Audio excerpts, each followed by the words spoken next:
Welcome to the Feisworld podcast, engaging conversations that cross the boundaries between business, art, and the digital world.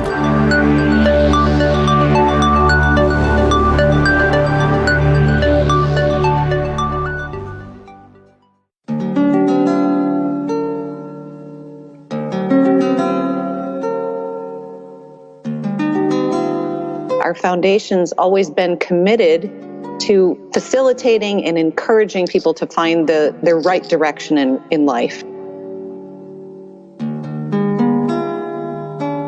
There's a lot of conversation about mindfulness infusing popular culture these days, which I think is fantastic. It's a powerful practice. It is a simple practice, and it fosters so much calm and quiet in the chaos and noise that we live in.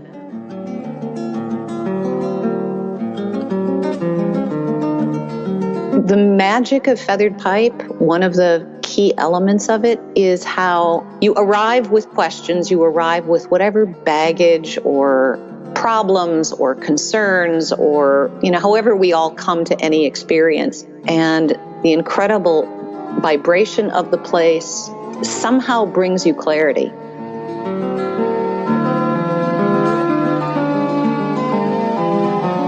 The ranch takes whatever you've got. You come in whatever shape you're in. And it's somehow as if the ranch knows how to transform it, how to morph it into something exquisite. So it really is like fueling yourself up to be in the world.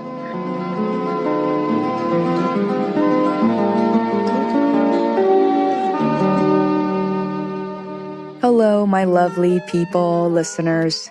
The fact that you're listening to this podcast completely makes my day. And we're able to connect at this level is just so unimaginable still in my world. And if we were in the same room, I would love to run up to you and give you a huge hug. For now, I am excited to share a new guest named Anne Jablonski on Feisworld podcast. Like many other guests appeared on Feisworld, Anne is so real, someone who has done so many interesting things and is willing to share her experience with us. I'm so thrilled. Anne is the board president at the Feathered Pipe Foundation, an organization based in Montana that helps people find their direction through access to programs and experiences that cultivate awareness of their truest selves, enrich spirit, mind, and body, explore the world's wisdom and discoveries. As one of the oldest centers for conscious living and yoga retreats in the country, Feathered Pipe is surrounded by millions of acres of forest and mountains. Guests from around the world will come lounge, stretch, laugh, stroll. No wonder why Feathered Pipe attracted many other gurus, teachers, celebrities, including Joseph Cambell, Dr. Andrew Weil, Rodney Yee, and the list goes on. I have not talked about yoga extensively on Feisworld podcast, though I have interviewed one of my yoga teachers named Lee Skunas. But yoga and meditation have certainly been a routine practice for me. I wouldn't say I have much formal training in meditation, but I have always been eager to learn and to learn more. There's no better person to chat with than Anne, who helps demystify the process for me and hopefully for you too. Meditation is becoming more accessible through digital services, yet there's no experience quite like Feathered Pipe. Anne offered to answer questions such as, do people struggle when they first arrive at Feathered Pipe, or do they adapt right away? What are some of the most outstanding experiences and moments people still talk about? Food is a big part of it. Well, if any of this sounds interesting to you, check out the Mindful Unplug for the summer of 2017 starting June 24th, and it will run through July 1st. As we all know, a trip to Montana needs some planning first. What is the Mindful Unplug experience? It is at the Feathered Pipe Ranch and is for anyone craving a chance to slow down and rediscover his or her own natural rhythm. It's for anyone open to kicking back and relaxing for a spell, to laughing with new friends, or savoring solitude when that's what the spirit seeks. Quick announcement. A new project Feisworld was working on is called Freelance Live, which is a new series of short videos I offered live on our Facebook page, which you can find at facebook.com/Feisworld, where I share my experience as a freelancer running my own company called Feisworld Inc. since the beginning of 2016. As I unveil the decision for me to switch from full-time to freelance as a digital marketer, many of my listeners since the end of 2015 began to ask me time and time again just how the transition was for me and how they can do it too, knowing the right questions to ask, the right resources to have to begin freelancing. I'm giving all of this knowledge away in a conversational, relatable way. So I hope you enjoy that. Back to the show. I hope you enjoy this conversation with Anne Jablonski. We would love to hear some of the feedback from you. Please consider reaching out via social media or comment directly on our blog at Feisworld.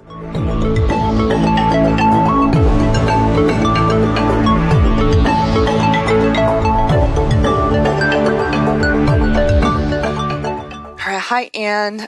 Thank you so much for joining me on Feisworld podcast. It's such a pleasure to have you on. Thank you for inviting me. I'm very excited about what you're doing, and I'm even more excited to let more people know about what's happening with the feathered pipe. Yeah, I think Feathered Pipe is such an interesting organization, and you are the president of the foundation there, and I can't wait for you to kind of share some of your roles and responsibilities, which I think extends much beyond what most people can even imagine. And but before that, I must ask a question about the name. Where did the name come from? I feel like there's a story behind that somehow. There's a story behind everything at Feathered Pipe, and it's a great question. So it's interesting because people have asked us about it, and there have been folks who've suggested we change our name to something that's a little bit more obvious about what we do, but we cling to the name for very good reason. So it really has to do with our reverence for the sacred image and the concept of the Native American feathered pipe. That's what inspired the name 41 years ago, and that's very much what guides our mission. So the short Cliff's Notes version really goes to the heart of some very traditional spiritual beliefs of the White Clay, the Grovant tribe. It's also called, it's got another name that I'm very poor at pronouncing, the Ienanin peoples. They're a tribe in Montana, and one of the most sacred objects for their rites and ceremonies is actually a pipe with a feather attached to it. And what happens is there's a legend that says when the tribe was seeking spirits' guidance on what direction to take, they would hang this feathered pipe from a tripod and the pipe would point the way. And how that's related to what we're doing is that our foundation's always been committed to facilitating and encouraging people to find their right direction in life in a way that serves humankind. So we provide the sanctuary and the teachers, a place for wisdom and experience to happen for folks, really so that they can turn to the guidance of the feathered pipe for what their direction is in life. And that's what we see happen at our workshops and our events and our travel programs is people seem to wake up to what it is they really want to be doing, where their talents lies, where their talents are. And, there's a very long and sacred tradition really at the feathered pipe on that land, on that very sacred land.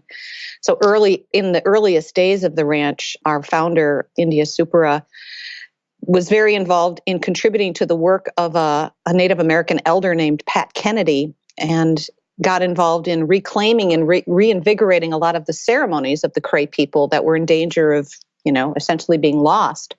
So in the earliest days, there were encampments to raise awareness of the ceremonial traditions there. Anyway, that's a longer version than I expected to give, but that's why we are the feathered pipe. No, not at all. It's super interesting.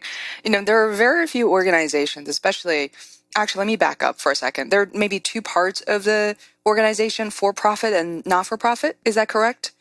No, it's all not-for-profit, and your confusion is common. So there are two entities that are related to each other. There is the Feathered Pipe Ranch, which is located outside of Helena, Montana. That's the place That's this beautiful place where we hold most of our summer programs. And then there is the Feathered Pipe Foundation, which was created, again, 41 years ago as the nonprofit educational organization that runs the programs, that designs them, that engages in the service work and the humanitarian work. So it's all a not-for-profit operation. Wow, that's incredible, because I was going to say, personally, I can't recall a lot of not-for-profit organizations that have lasted that long, and I'm personally involved in several of them. And I have to say that they all come with their, struggles and some of the frustrations, and a lot of volunteers, a lot of people are pouring their time, their energy and dedication into building a community. And I'm so glad to kind of, have you, the president of the foundation, to tell us more about it. So as I also know, with organizations that have been around for a longer period of time, there are plenty of, services, sometimes even name change or rebrand happening. And it's not the case for Feathered Pipe. But how do you go about introducing your organization, the retreat, the meditation, to someone who has never heard of it before? That's a great question. And I figured out a couple of years ago when I came onto the board that my old description about what Feathered Pipe is, which is to say it's ineffable, really wasn't satisfactory to people because it is hard to describe. I'll talk about a little bit about the place first, because that's really, where the rubber meets the road in terms of, the world's interaction with us. The Feathered Pipe Ranch, what I tell people is it's the easiest place you've ever been to. And the moment you get there, it's going to feel like home. I don't know how that happens. That's the ineffable part. But it was true for me when I first set foot on the place 12 and a half years ago. And I see it year after year after year. After just a few moments there, people say, oh my gosh, I'm home and I've never been here. So in terms of, what's unique about it, there's really, I'd say 4 things. One is that as a retreat center, it's not guru-based, and it never has been. It's always been a place to cultivate leaders, not followers. Second is really the setting itself is pretty unique. It's one of a kind. It's very intimate. We only offer one program at a time. It's not like a massive campus with, 10 or 20 different programs going on at once. We host one workshop at a time. Maximum number of folks who come that we can house is about 40 people. And then they have the entire 110-acre ranch surrounded by wilderness as space. So there's an intimacy and a spaciousness, I think, that's unique. Our involvement, too, in the service work. At the heart of our mission is, and the reason we got started was to support humanitarian efforts that are at the core of what we do. We incubate organizations and ideas. The Veterans Yoga Project, which is now an independent nonprofit, originally got its start under the fiscal sponsorship of Feathered Pipe Foundation. Another success story we're very proud of is the Tibetan Children's Education Foundation. And we're continuing to, we've always got our eyes and ears open for new ideas, because that's really what we're here to support. We run retreats for free for certain populations, donation-based only. For years, we've been bringing support retreats to the ranch for HIV-positive men and women and their partners. We're doing next summer, again, a veterans healing retreat where Montana veterans are guided through the volunteer work of the Veterans Yoga Project. And they come out there with their families for 4 days, and it's fully financed by donations that are raised by Veterans Yoga Project and us. So it's the service work that's unique. And the last thing I think that I always like to tell people about, what's wonderful about Feathered Pipe is the food. No, seriously. What about the food? I need to know more. Well, the food, it's funny because the first time I went, I was terrified the first time I went to Feathered Pipe. I'd never been to a retreat. I found the idea sort of intriguing and also intimidating. And I made lots of incorrect assumptions, one of which was it's going to be really boring food. It's going to be, rice cakes and tofu, and, no offense to the rice cake and tofu lovers out there, but it could not be possibly different at Feathered Pipe. The chefs out there prepare exquisite meals. When we get our feedback forms at the end of every retreat, we ask for people, what did you love most, or what did you dislike the most? Food almost always goes to the top of the list. Wow. We even have our own cookbook that was published years ago. people said, where did you get these recipes from? And it's just, there's a lot of joy and a lot of love that goes into the preparation of the meals. Wow. Actually, where do you guys get the inspirations from? I mean, what types of food do you often come across? Like some categories, or, is it vegetarian, vegan? Part of it, what happens is each teacher for the week gets to sort of set the standard in terms of some teachers want an exclusively vegetarian menu, in which case that's what we'll prepare. But in terms of what specifically guides the themes around the meals, much of it depends on where the people who work as our cooks and chefs during the summer have been traveling through the year. And so a lot of them spend time in India. So we usually have at least one Indian night with incredible Indian food. They're traveling around the world, so they'll pick things up. Everything from sort of traditional American fare to Mediterranean food to Mexican food.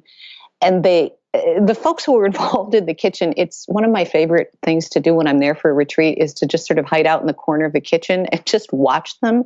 They are having fun. I mean, they love creating new things, incredible desserts, beautifully presented.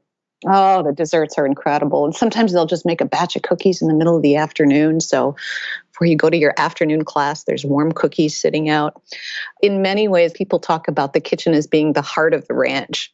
Wow, it sounds like a restaurant first, and then the hard work will become that much easier. Well, we do have guests who sometimes come who aren't interested in participating in the workshop, but are, say, the spouse or the partner of a participant, and they can come too, and they love the food. They said, "I'll come back next year just for the food." Yeah, personally, I would do the same.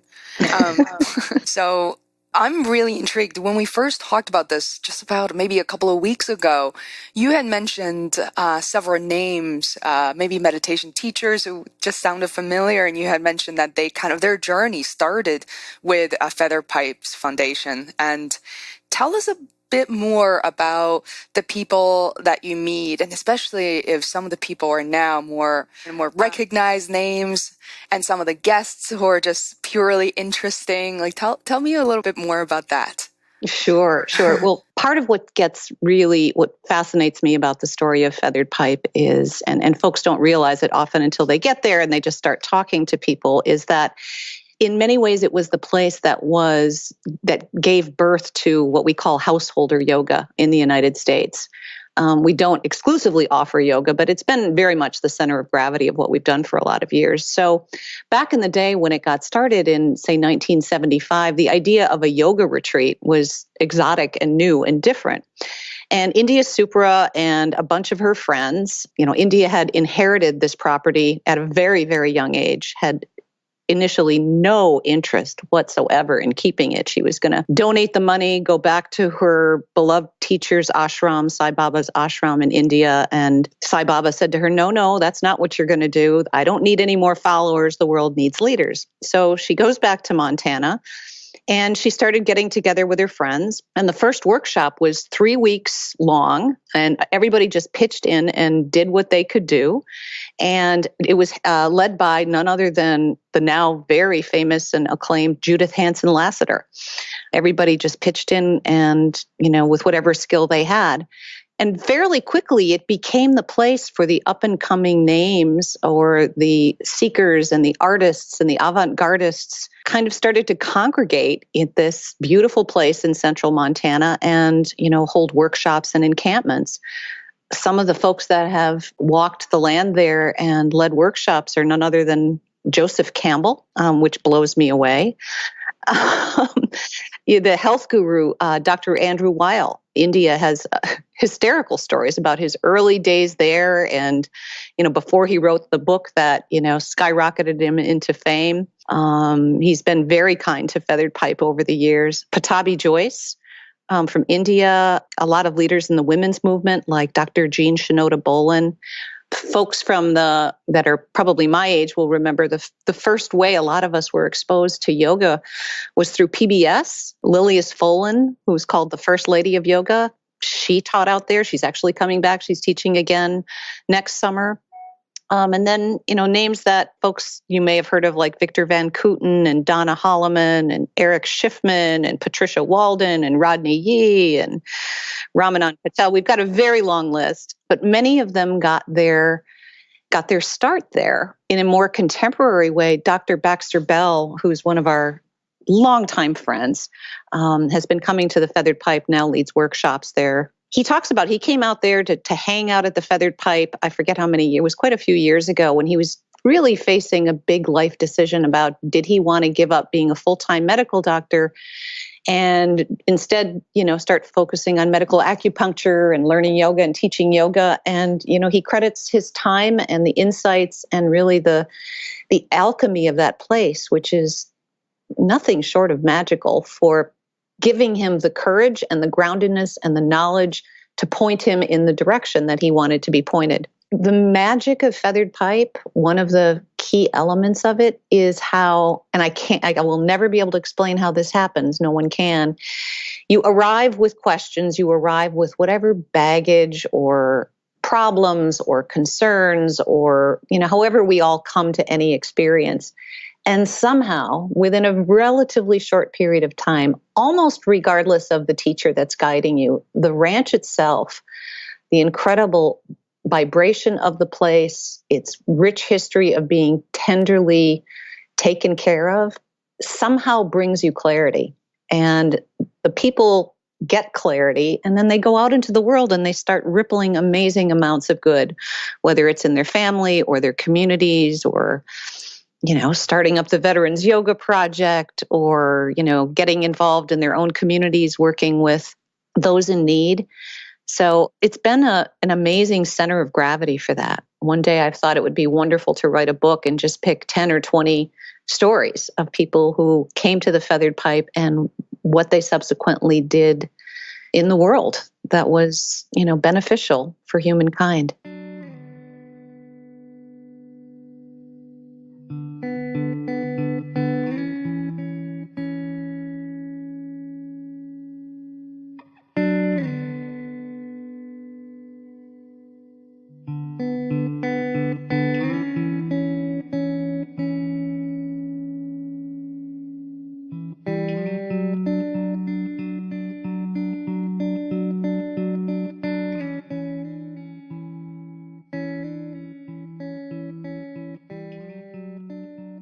It's so funny that you reminded me of the most recent learning that I've gotten into Alan Watts, who is the great philosopher, meditation teacher who passed away in 1973.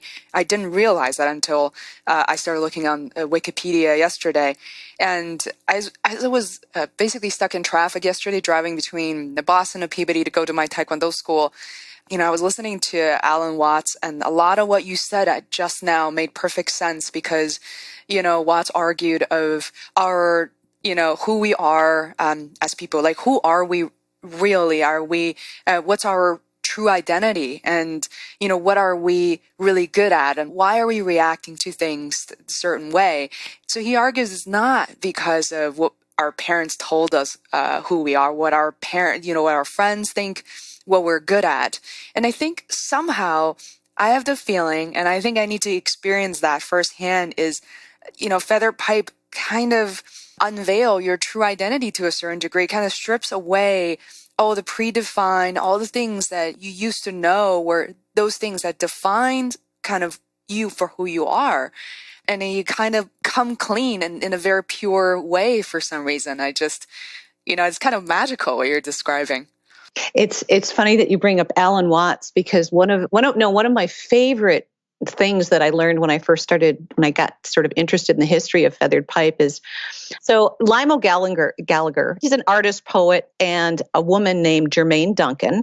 They had this idea in the 1970s. They wanted to create a healing place. Right. So in 1975, before Jerry Duncan died. Now, what had happened is years before, Lionel Gallagher, he really had played a very inspiring role, a pivotal role in Feathered Pipe's evolution. He decides to hitchhike from his home in the Bay Area out into the Mojave Desert, and he shows up, knocks on the door of Aldous Huxley. He's welcomed in by his wife. Lionel Gallagher and Aldous Huxley have this huge conversation that essentially was the catalyst for the whole idea of creative expression and conscious evolution through art and culture and social transformation. So Liam and his life partner, Robert Ream, would inspire and become part of this circle of luminaries from the 50s and the 60s and the 70s and the counterculture movement that included Alan Watts and Andy Warhol and Allen Ginsberg and Marcel Duchamp. So meanwhile, what happens is, Jerry Duncan is in India at Sai Baba's ashram at the very time that India Supera, the young seeker, is there. They become friends. India ends up with medical problems, flies back to the United States. Jerry Duncan takes care of her, gets her through her medical issues. Jerry Duncan then gets sick, sadly, with cancer. India, having, a heart the size of, bigger than Montana, stays with her, takes care of her, and then finds out to her shock that she has inherited the ranch. And then just up the road at a place called Sky Farm is the partner of Liam O'Gallagher. So there's been this curious intersection, this tapestry that's been woven among many of the names. And I'm sure they're associated with many extraordinary places, but I'm always fascinated how you don't have to pull a thread terribly far on any of these names and find, oh, yeah, they used to spend time out at Feathered Pipe, or yes, they were friends with India when she was in the ashram there, or yeah, he used to work as a cook in the summertime. It's such an intriguing story. It's like circle of life, and everything kind of comes back to where it started. And it's really amazing. So I have a feeling that some of the listeners who choose to listen to this some of them are like me, really interested in meditation, yoga. I am by no means a master or someone who's been doing this for such a long time. I find myself still kind of in the realm of more modern meditation. I have apps on my phone, but I haven't personally been to a meditation retreat. I have not even been to the one actually here in New England. So could you, if you don't mind switching gear, can we demystify maybe retreats, meditation, or this whole experience for listeners who haven't ever done anything even similar to this, maybe who are not even all that familiar with yoga? Like what is that? And how's what is the experience like at Feather Pipe for them, potentially, if they want to go take a look for themselves? Well, sure. Well, what I tell people is that, we offer, because we're not guru-based, we're not dogmatic, the teachers and the programs that we run throughout the season really touch on all kinds of different tastes and preferences and styles. So for years, what brought me to Feathered Pipe years ago was my interest in somebody who had become probably the most influential teacher in my life, who's Eric Schiffman. And I saw that he was leading a yoga and meditation retreat. What I love about Feathered Pipe is the purity in many ways of its commitment to real yoga. We have not, we're kind of discerning about the teachers that come out to the ranch. We want them to align with the vibe that understands that yoga is much more than a physical practice, that it's a deeply spiritual practice, and it is about ultimately our becoming conscious of our union with infinity. I mean, that's a definition that I like to use. When I first got intrigued with Eric and I saw that he was out at this place I'd never heard of called Feathered Pipe, I suspect I had the kind of reaction that a lot of folks have, which I was really intimidated. And in fact, I knew that they would pick me up at the airport in Helena and that, they had a shuttle service out to the ranch. But I actually rented a car for the week because I thought, well, what if it's really too weird and I don't fit in and I don't have enough experience and what if I get a craving for white sugar? And as soon as I had set foot on the place, I went, oh, this is wonderful. I don't ever want to leave this place. So really what a retreat is, the difference between, say, a retreat and a vacation. I think I prefer retreats in many ways because there's more time for rest. I don't have to worry about where I'm going to have breakfast, where I'm going to have lunch, where I'm going to have dinner. And whatever I'm diving into with a particular teacher or an experience for the week, whether it's, a physical practice or, learning how to meditate or meditating in a group or anything else, it's giving me tools that I can take with me for the rest of the year. So it really is like fueling yourself up to be in the world. A retreat in many ways is an escape from the world. And often a lot of us have a hard time or a challenging time when the week is over because you've had a week of being with incredibly open-hearted people. You've had every need tended to. You've probably taken, had a couple of body work sessions. You've been napping in the afternoon. You're so refreshed and re-energized, and it feels so good. And you've also probably been unplugged from your device for at least a week. That folks joke, what am I going to do when I get back home? Nobody's going to ring that magical bell that happens before every meal to tell me to come down and have a fabulous meal. The magic of, I guess, many retreat places, but I can always speak most authoritatively to Feathered Pipe. The land itself, the experience of being on the land itself is such a teacher. I call it the great composter. So the ranch takes whatever you've got. You come in whatever shape you're in, and it's somehow as if the ranch knows how to transform it, how to morph it into something exquisite. So it's a way of turning, the lemons of your life into acres of lemonade. Yeah, it's incredible. I've never been to that part of the United States ever, so I'm really intrigued. And then, by the way, you mentioned internet access real quick, so so unplugged from your phone, your computer. Is there any way to get back on, or is that kind of by design? Well, I'll tell you how it works. In fact, we'll talk a little bit probably in a moment about the Mindful Unplug, but regardless of our interest in educating folks about the value of mindfulness in the digital age, we kind of joke that we've been a digital detox by default for years. We do have, I just want to assure people, there is a way to contact the outside world when you're there. We do have internet. It is pretty unsatisfying to use. It's on a satellite. It doesn't work well if it's cloudy. It sometimes disappears, and it makes the old days of dial-up seem pretty fast. So even folks who are determined to do it, usually, after a couple of days, they say, it's just too much hassle. We do have landlines there, so if folks need to call home or get calls, they can get them there. I've heard that cell service works on some places of the ranch. I've never been able to make it work unless I hike up the hill, and we're already at 5,000 feet elevation. So yeah, people tend to not be on their phones or on their devices very much at all. They can if they want to be, but it's going to be probably more work than it's worth. Well, I actually really like that. It's kind of refreshing when, and I know this is such a subject that's come up over and over again, but I think it finally hit me in the past couple of years, just, walking around anywhere at the traffic light. There's not a single person who isn't staring at their phone.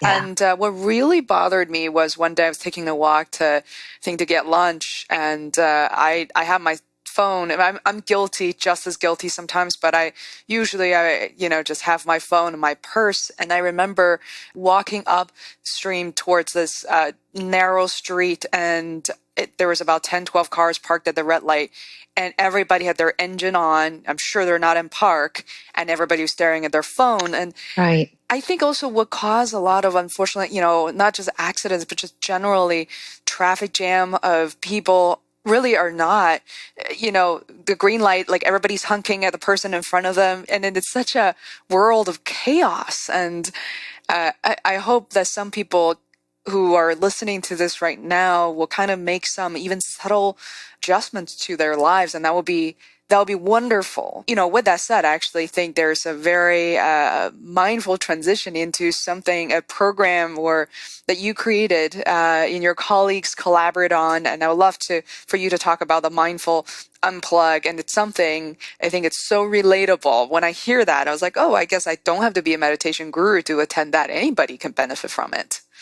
Oh, absolutely. In fact, many of the folks who came to our first Mindful Unplug experience last summer had never been to any kind of a retreat or had experience. And, it really is come as you are. So, yeah, Feathered Pipe has always been relevant to the times that it's in, right? So, back in 1975, this was a safe place for a whole generation to process and digest and heal their nervous systems that were shaken really by all the cultural upheaval that was happening, the Vietnam War, Watergate, the Cold War.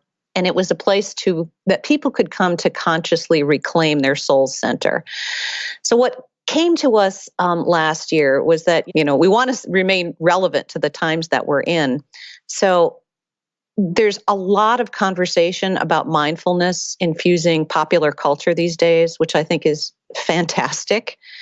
It's a powerful practice. It is a simple practice, and it fosters so much calm and quiet in the chaos and noise that we live in.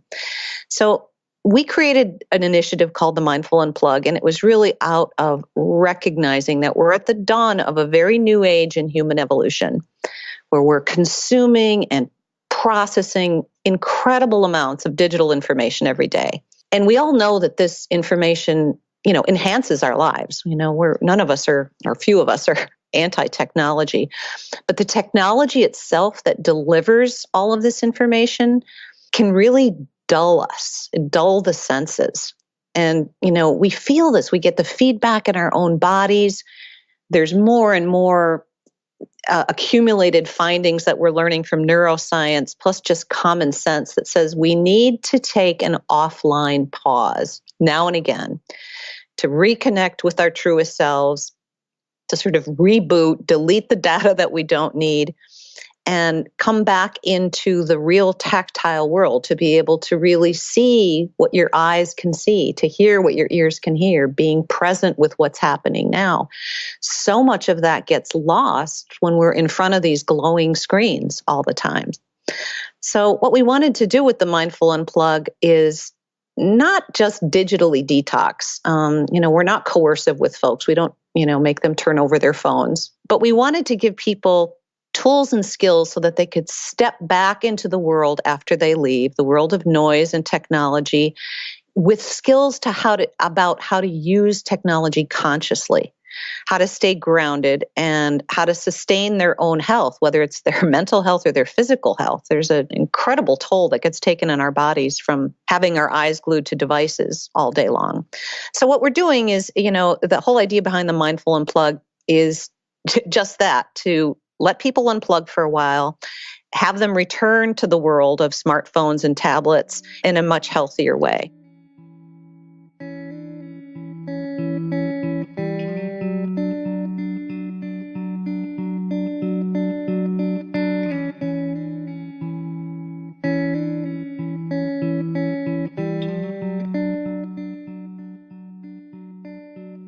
That's amazing. I can echo the same type of experience since I left my full-time job. It's kind of amazing when, immediately after I left, I actually had a bunch of consulting gigs, and I ended up getting up just as early, even though mentally I was at a different state. And then there was that period where during the summer things slowed down a bit, and I remember just driving out. I still live pretty close to the city, but being able to pay attention, park somewhere and just start walking and getting lost is such a uplifting, a transformational experience. And there's no word to describe that. So, and I can imagine if you drop me in a place like Feather Pipe in the middle of Montana, I would be, you're not that you're necessarily forced into that environment, but I think what you describe is rather like a natural transition, because let's face it, you have a super comfortable place to stay in. You have all these delicious meals. This is not the same as, you walking through the forest by yourself.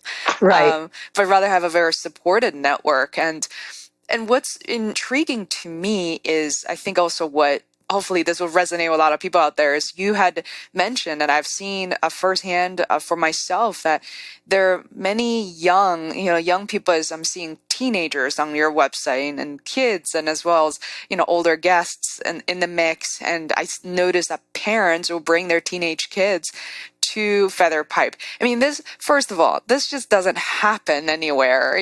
Teenage kids don't want to spend time with their parents, period. So how is that possible at Feather Pipe? And what was the dynamic like that you have witnessed? Well, it's, I mean, for the most part, folks who come, we don't have a ton of kids who sign up on their own to come to retreats. Right. But we do have, it's interesting for the various years that I've been coming, how many families come. There's a family that's been coming for years to Eric Schiffman's retreat. And it's 3 generations. It's the grandmother, the mother, and the daughter. And their time at Feathered Pipe together is, one of the things they cherish and look forward to all year long. There's also, you're going to see kids running around the ranch because, the ranch staff, the daughter of India Supera, her name is a lovely woman. She's the most conscious retailer I know in the world. Her name is Crystal Water. She runs the little Shanti boutique. We have a little, a beautiful boutique that's on site there. And she's got 2 young children that are always there and, interacting with the guests and having fun. But it's such an easy place to be. And it's very much has a warm family vibe. I mean, the place, India Supera, who is the owner of the property, currently our executive director. Her daughter, Winter, is our ranch manager. She also runs the kitchen, runs the ranch during the summertime. Her daughter, Crystal, runs the Shanti boutique. India's grandchildren are often there. And everybody becomes family very quickly. What I've always loved about the place, despite the variety, or maybe because the variety of guests that come. I mean, over the years I always thought everybody who showed up to a yoga retreat, as I said, this is a terrible thing to admit, but that they'd be, sort of humorless seekers, all of the same stripe. And instead, what I found is it's incredibly different. The guests are everything from, dentists and school teachers and poets and writers and judges and civil servants and Navy SEALs and forklift operators. And the first year I came, we even had an adult entertainment star who had come as a guest. But despite all the differences in ages and economic backgrounds or political views, they quickly become irrelevant, at least in the business world and the government world that I've operated in around Washington. The first thing that happens when you meet somebody is, what do you do, right? And you hand them your business card. Well, I'm of this, I'm of that. And for some reason, that doesn't seem to happen very much at Feathered Pipe. Yeah, that's so beautiful. I mean, I actually 10 years ago, when I just started working very quickly, I realized I made a sort of a personal commitment to say, if I go to a party, my first question will not be, what do you do? I will not ask for a business card, but I want to know who they are as people. And that's marvelous. Oh, thank you. And I really enjoy doing that because exactly as you described, it's that, it's that system at, Mindful Unplug is part of Feather Pipe. Is you ingrain that in people. You didn't put up a rule, like a ground rule. Right. Do not talk about X, Y, and Z. But I think people are just naturally kind of stripped bare, and there's that. It's such a beautiful moment because it's so opposite of what we experience, especially in the city life and everywhere that we travel to. And that's the first thing is, what do you do for work? And then what do you love? And that answer better not be a spreadsheet. I mean, so, I mean, I'm so interested and it's been such an interesting conversation. And you talk about when you first got to Feather Pipe, but I must ask a few questions about, sort of who you are. Where did you grow up? Did you grow up in Montana by chance? Oh, heavens, no. Montana was brand new to me, believe me. I had never been to that part of the country myself until I went out to that retreat. No, I grew up in the Midwest in central Wisconsin. I came to the East Coast after college, worked for 23 years, 9 to 5ing it, and then sort of had my beginning of my slow morph transition into whatever on earth it is I'm doing these days, which is like thousands of different sub-projects. I mean, it's wonderful and it's chaotic. So yeah, I grew up in the Midwest. The place I think I really started to grow up and actually understand who I was and maybe what I was here for was at Feathered Pipe. So you mentioned 23 years, maybe on the East Coast. This is the question. I was like, let's not talk about work, but what were you doing kind of before Feather Pipe, just out of curiosity? I worked in the federal government for a number of years as an analyst. Then I moved over to the private sector in 2008, 2009. And because I had a background in areas of global risk, business risk management, I started doing some consulting work for various companies in that space. So that's kind of what pays the bills. And I've been working part-time for startups now for a couple of years. And more, though, I've started to tried to morph more and more in my time into, what my passions are. Teaching yoga. Started teaching yoga, I guess, about 8 or 10 years ago, something like that. I really was fascinated with the work that the Veterans Yoga Project was doing. So I've done a deep dive into the whole art and science behind what they call trauma-informed yoga. How do we provide yoga instructions to populations that are dealing with very severe trauma? Because there's some very special considerations to be taken into account when you teach, whether it's physical movement or breath or meditation. Wow. So at the beginning you mentioned that, I even noted down, it was the first time for me to hear about, HIV patients, were veteran yoga project, veteran yoga retreat, Tibetan Children's Foundation. I feel like a lot of that has to do with what you had just, most recently described. And could you tell me a bit more, maybe just, I don't know, like a scenario that you've come to realize that yoga meditation could really help, let's just say, instead of using the word cure, but maybe manage trauma that so many people today have experienced, whether, with the war in Iraq and even trauma. I'm thinking a lot of my, good friends are experiencing with children who are incredibly sick and, where their loved ones are just they're going through trauma. And then the caretakers are in a way that I have experienced firsthand with my father as well. It's just, you are quadrupled the weight on your shoulders and the trauma within even just the healthy caretakers. So, what is that connection and how do you go about that? Well, it's interesting. So I guess I would back up a little bit and say that the whole point of a yoga practice is that there's nobody it's not for. There are so many different modalities and techniques, ways of adapting, that there's really no reason that everybody can't benefit from some aspect of what yoga has to offer.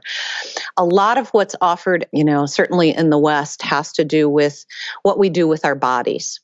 And what we know about trauma is, what is it they say? The body keeps the score. Traumatic memories that we have, whether they're large or small, basically stay stuck in the brain's nether regions, the nonverbal, non-conscious subcortical regions of the brains, like the amygdala and the hypothalamus. They're not accessible by the frontal lobes, the understanding, thinking, and reasoning parts of the brain. And what has been discovered is that a yoga practice that, again, brings attention to the present moment, essentially connecting the body with the mind, creating new synapses that have been long since dulled because of trauma between the forebrain and the limbic brain, can do a lot to rebuild folks' resilience and help them process and digest and move beyond the trauma. It has to happen, in my view, in the body. You can't talk yourself or necessarily think yourself out of trauma until you have processed it in the body and made that mind-body connection. It can remain stuck. And so what happens with folks in trauma is the sympathetic nervous system goes online and then doesn't go back offline. And for most of us, we need to spend a whole lot more time with the parasympathetic nervous system engaged, the rest and digest component. But so many of the practices in yoga, whether it's meditation, whether it's conscious breath work, whether it's movement, all trigger the parasympathetic nervous system to begin to come back online.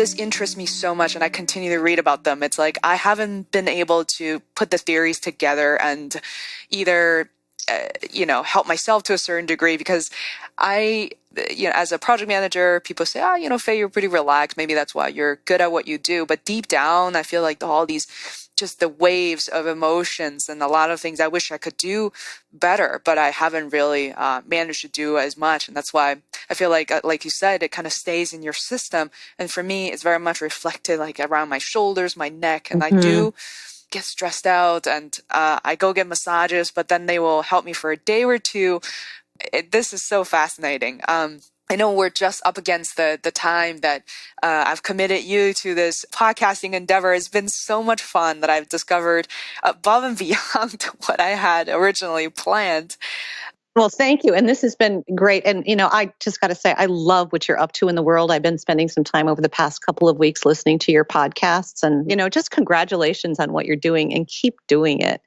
And bring all your friends to the Feathered Pipe next summer. I would love to be able to go. I mean, being able to commit to something like the Mindful Unplug would just be amazing. Yes. Before I let you go, I know you've been following me a little bit on Facebook Live, and I began talking about the freelance transition. And I must ask just this final question of you going from working 9 to 5, and which in some cases I'm sure you're working nights and weekends. That's just reality. And for 23 years, and in a big city, to transitioning into freelancing yourself. What was that transition like? And what are some of the things, tips and in retrospect that you kind of think, you wish you knew that could have helped you, which in turn that could help some of the people I'm trying to kind of share that information with? Oh, I tell you, I still don't feel like the transition is complete by any means. And the challenge isn't, as you probably know, it's not so much keeping busy, but finding balance between, the paying projects and the clients and the challenges and time that those entail with these self-generated projects that seem to grow like mushrooms. So true. Like the podcast is one of those that I'm not getting paid for. Yeah, exactly. Yeah. I do think that, I really do think that the mindfulness practice has made a difference, because when things start to feel chaotic and, I've got a deadline for this thing and that thing and another thing, and I can't keep my schedule straight, I can remember to take 5 deep breaths. I can remember to remind myself everything's okay. The world is not going to end. If you're, a few minutes late or you don't quite understand this, you can ask somebody questions.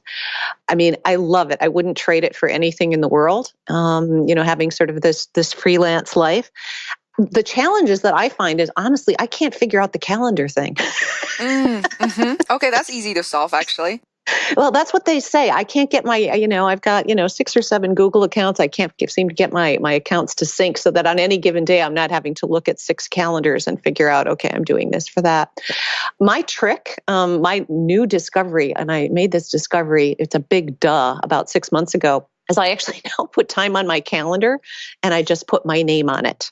And I block it off and I say, this is my 2 hours. And to the best of my ability, I protect it. So that's my time to do whatever I want to do.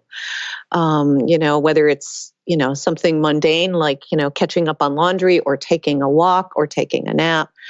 But sometime where, I'm not exclusively in service to some project that I have volunteered for or something else. So, it really is about remembering self-care in a big way. That's true for whether you're freelancing or you're not.